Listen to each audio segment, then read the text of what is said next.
Hey, some news just come through too. It's just been announced that Adam Simpson is joining SEN in 2025. What do you mean? When? Adam Simpson? Is he? Well, you can ask him. He's on the phone. Good morning. Oh. Good morning, boys. Thanks for having me. What are you going to bring? I was ringing up about the secret sound. Is that still going? Hey, no, I've got another question for you. Hey, have a listen to this question. I've got another question for you, Simmo. All right, and our listenership is divided on it. I witnessed a truck this morning on the Mitchell Freeway absolutely obliterate one of those big warning signs. You know, the ones that move around on the trailer with the big yellow base and the big warning sign saying, tunnel closure or delays expected. Oh, yeah. Absolutely obliterated it. Didn't stop, kept going, dragged some road cones 400 metres down the road, just kept on trucking along. Do I snitch or not snitch? Who do you call, police? Wow. That's the thing. Department of Transport, the police. I think I've mentioned it on air, so there's suggestions that they could call me. But I think the fact you've mentioned it on air is enough. It'll get worked out surely. Yeah, I agree. There'll be cameras around, wouldn't there? Yeah, that's what I said. Mate, I asked you a question. Do I snitch or not snitch? If you're going to be sitting on the fence and bringing that crap to SEN this year... If someone sees you on your mobile phone and dogged you in, how would you feel? Oh, yeah. In the car. Well, I would never do that, I would never do that. Yeah. I saw you last week doing it. Anyway. I was texting him at the time to say, get off your mobile phone. What? In my defence, I was pretty drunk. So, oh, don't. Please, gamble responsibly and all that sort of stuff. Hey, Simmo, welcome aboard. February 10, when you start, you'll be on Mondays here on Breakfast. You'll be with Waitley. You'll be in other sort of roles, of course, throughout the time. You're in crunch time on weekends. You've shed your coaching skin. Oh yeah, it's still pretty raw, I suppose. Gosh, this will be the first week we have the players back and working through pre-season planning and the game plan tweaks and the draft coming up and just dealing with the trade week and staff appointments. So it's all a bit new to me, to be honest. It's a bit of time though. I think I start in February, so a bit of time to relax the next couple of months. But I am getting itchy feet, to be honest. So I've got to work through that. Yeah, I was going to ask you because I often think about players who retire or get delisted, and it's they've been in the system for a long time, and all of a sudden November rolls around and it's supposed to be back to training, but they've got nowhere to go. Like, how are you feeling about it all that? Where do you sit with yourself right now? No, I'm actually okay. I knew football wasn't going to last forever, so I put myself in some other things that might help me grow as from a business point of view and as a person. So you really want to have more than just to be identified as a coach or a player, because as you guys know, it doesn't last forever and you do need to transition to other things. So I'm actually looking forward to that piece and that part of my life. But yeah, it takes a bit of time to work through, in particular this time of year.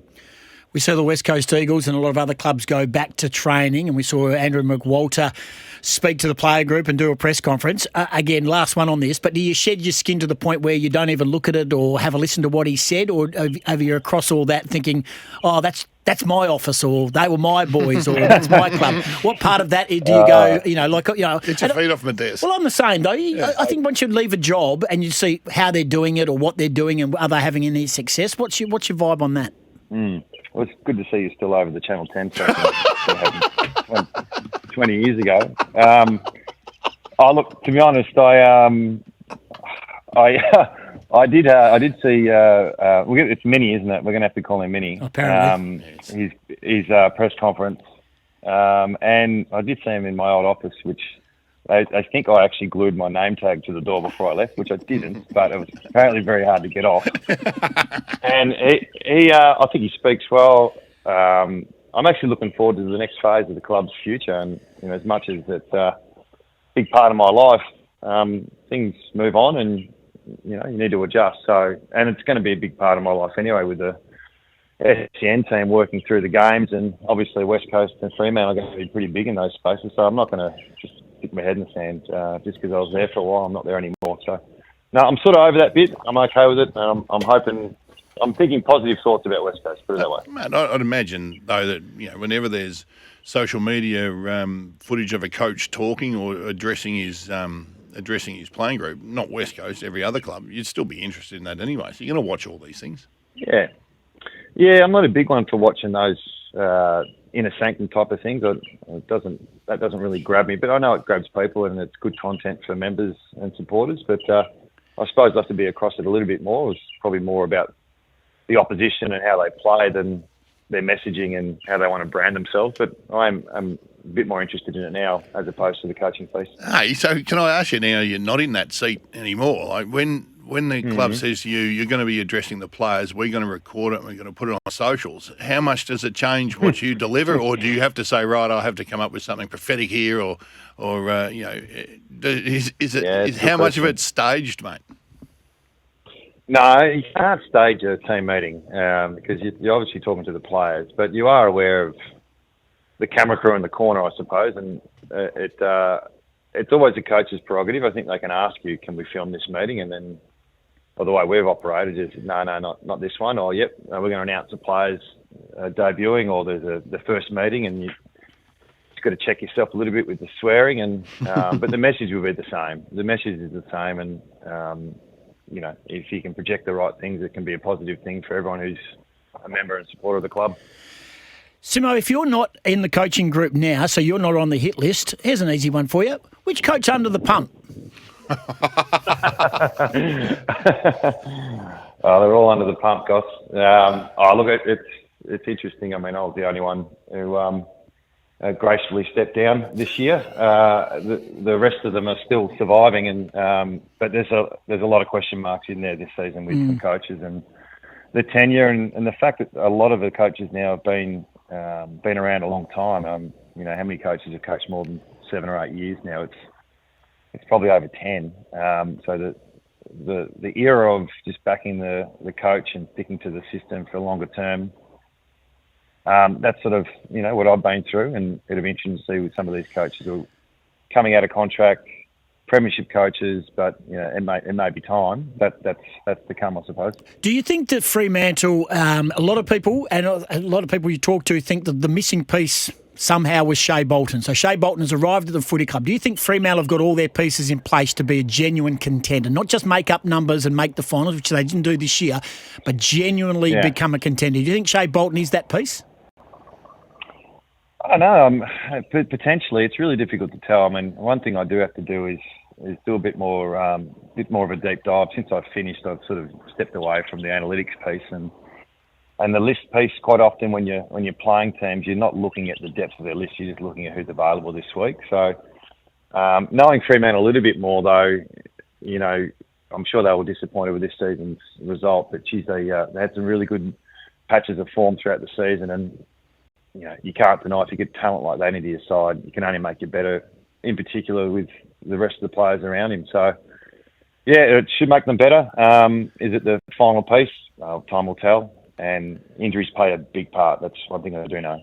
Scotty, you believe that Hawthorn may just come off a little bit? Just got a feeling. I was reading an article the other day saying why they won't come off it. But how hard is it, Simmo, with a group of young guys like that? He had them, Sam Mitchell had them playing out of their skin, towards halfway through the season, and they had a fantastic year. How hard is it to keep that sort of age group of players up and about and at the same intensity and delivering what they deliver now that they'll be probably a little bit more hunted? Well, it's interesting, isn't it, how, you always look at your history and how teams that jump up, how do they sustain it? And, no one can predict the future, but it is a challenge. I think back in 15, we made a grand final, and then the next year we didn't meet expectations. That's not to say Hawthorn won't, but it is a challenge to jump up, especially a young group, and maintain that rage. Every now and then you hit a sweet spot as a team and as a club, and I think Hawthorn definitely went through that last year with pretty much after round 5 or 6, they just had a really good season. Can they back it up? That's the massive challenge for Mitch and his team, and they've got some pretty good players to complement the new season as well. So they're going to look different. The players they've got in, it should make them better.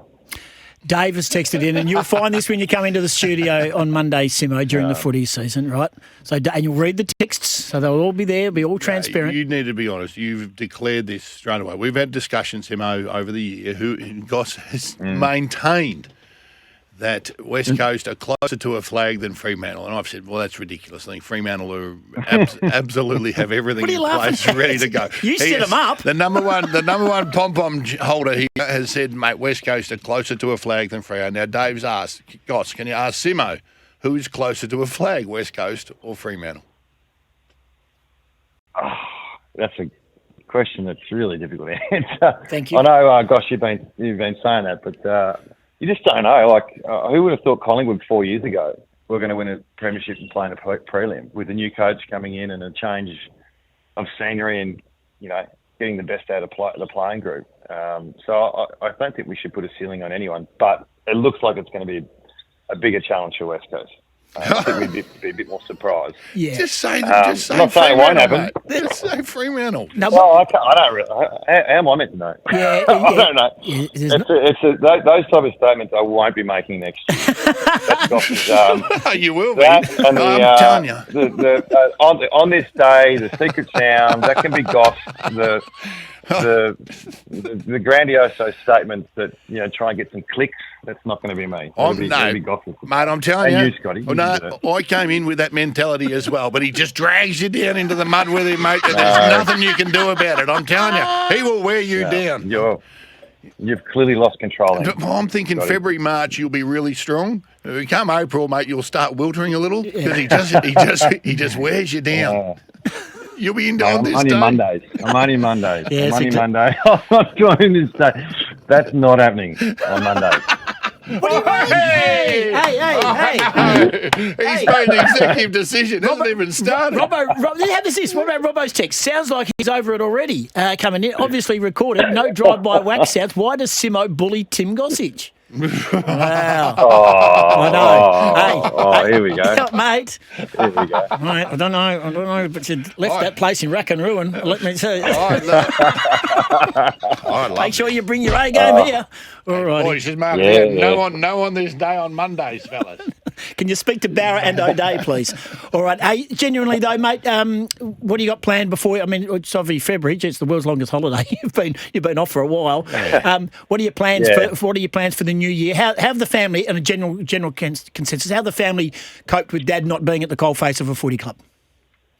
Oh, they're fine, guys. They got over me as a coach years ago, so they've got their own lives. I'm serious. I mean, you've got to be able to set yourself up that you don't live or die by who you are as a coach. So, I'm really fortunate. I've got some other things in play that I'm doing around other businesses, and I'm working for Paywise as ambassador as well, which is really exciting, and doing some other things with some of the restaurants I've got with Hungry Jacks and some other things that are happening. So I'm busy enough, and I'm looking forward to just being out of the limelight for a little bit, and then go back into the radio stuff in the new year. 2 words, mate.